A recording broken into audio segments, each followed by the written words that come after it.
আসসালামু আলাইকুম।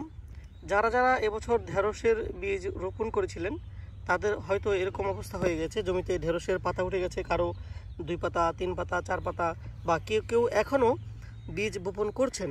তো এমত অবস্থায় যারা যারা ঢেঁড়স করতেছেন তাদের জন্য সবচেয়ে বেশি গুরুত্বপূর্ণ থাকবে কয়েকটা ইনফরমেশন।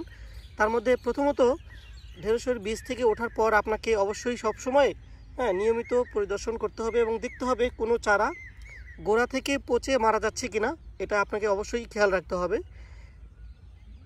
যদি এমনটি হয় তার জন্য ব্যবস্থা নিতে হবে। আপনার টেবুকোনাজল ট্রাইফ্লক্সিস্ট্রবিন জাতীয় যে ছত্রাকনাশক রয়েছে সেটা আপনার প্রতি 10 গ্রাম এর প্যাকেট আপনি যদি 16 থেকে 18 লিটার পানিতে মিশিয়ে বা 20 লিটার পানিতে যদি মিশান ভালো রেজাল্ট আসবে এবং এই যে গোড়া পচন রোগ এর থেকে ভালো সমাধান পাবেন। অথবা আপনি যদি অ্যামিস্টার টপের যে ছত্রাকনাশক রয়েছে সিনজেন্টা কোম্পানি, যেমন অ্যাজোক্সিস্ট্রবিন ডাইফেনাকোনাজল, এগুলো যদি স্প্রে করেন ভালো করে গোড়া সহ। আর এর মধ্যে সবচেয়ে বেশি গুরুত্বপূর্ণ হচ্ছে যখন স্প্রেটা করবেন সেটা হচ্ছে গাছকে ভালো করে ভেজাবেন, প্লাস কিছু সময় নিয়ে গাছের সম্পূর্ণ গোড়া পর্যন্ত যাতে পানিটা পৌঁছায় তার জন্য চেষ্টা করতে হবে। তো যাই হোক, এভাবে যদি ভেজানো যায় তাহলে এই যে গোড়া থেকে পচে যে মারা যাওয়ার যে ব্যাপারটা সেটা অনেকটা কমে যাবে। তো এই হচ্ছে একটা বিষয়। আরেকটা বিষয় আমাদেরকে লক্ষ্য রাখতে হবে, সেটা হচ্ছে গোড়া থেকে চারাকে কোনো কাটুই পোকা কেটে দিচ্ছে কিনা, এটা অবশ্যই খেয়াল রাখতে হবে। এটা যদি কেটে দেয় সেক্ষেত্রে আমাদেরকে এটা কীভাবে বুঝবো? আমরা দেখব এই যে গাছের যে গোড়াটা আছে, গোড়া থেকে এইভাবে গোড়া বরাবর কেটে দিয়েছে, গাছটা এখানে পড়ে থাকবে। আর এর যে আশেপাশেই এই জায়গাগুলো সরালেই সেখানে লেদা পোকা বা এই কাটুই পোকা ওটা পাওয়া যাবে। তো যাই হোক, এই ধরনের সমস্যা থাকলে আমরা এটাকে দুইভাবে দমন করতে পারি।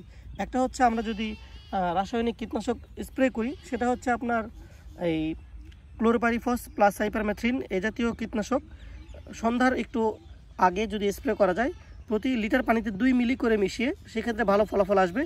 আর এর চাইতে আরও একটা সহজ উপায় হচ্ছে 5 কেজি পানিতে 100 মিলি আপনার ক্লোরোপাইরিফস বা সাইপারমেথ্রিন, ক্লোরোপাইরিফস সাইপারমেথ্রিন যে কম্বাইন্ড যে প্রোডাক্ট, এটা আপনার মিশিয়ে ভালো করে 5 কেজি সারের সাথে, সাদা সার ইউরিয়া সারের সাথে মিশিয়ে যদি সন্ধ্যার পরে জমিতে ছিটিয়ে দেওয়া যায়।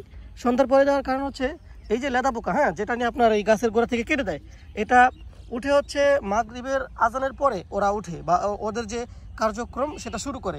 তো এর জন্য যদি সন্ধ্যার পরে স্প্রেটা করা যায় বা সন্ধ্যার পরে যদি এই সারটা ছেটানো যায় সেক্ষেত্রে ভালো রেজাল্ট আসে। তো যাদের ঢেঁড়স করতেছেন বা ঢেঁড়স করবেন তারা এই বিষয়গুলো অবশ্যই ফলো রাখবেন। আশা করি এতে করে আপনারা ভালো করতে পারবেন। তো এই দুইটা বিষয় গেল।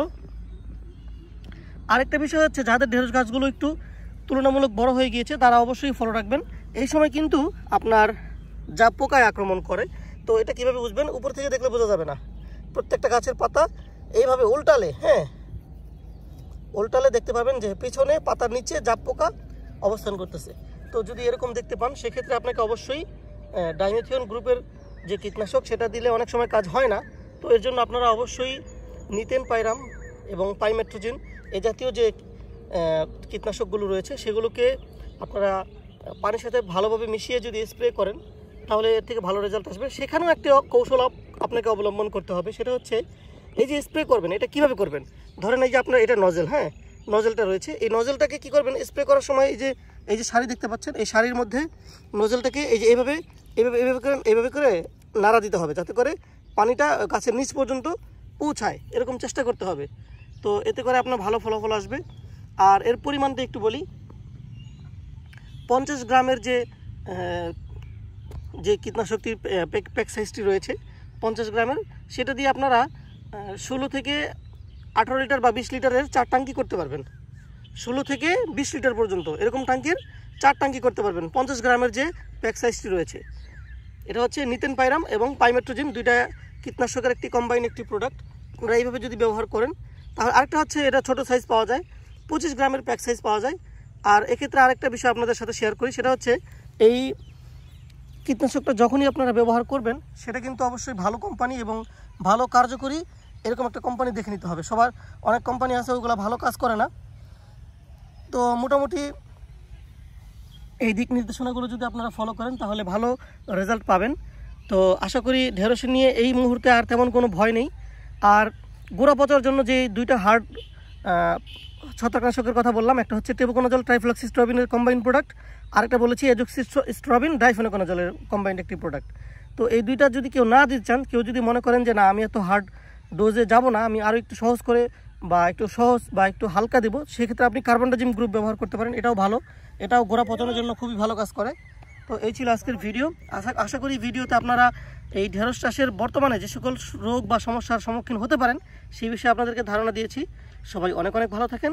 আর যদি এই বিষয়ে কোনো জানার ইচ্ছা বা প্রয়োজন থাকে আমাকে অবশ্যই কমেন্ট সেকশনে জানাবেন, আমি আপনাদেরকে জানানোর চেষ্টা করব। সবাই অনেক ভালো থাকেন। সবার সুস্বাস্থ্য কামনা করে শেষ করছি আজকের ভিডিও। আসসালামু আলাইকুম।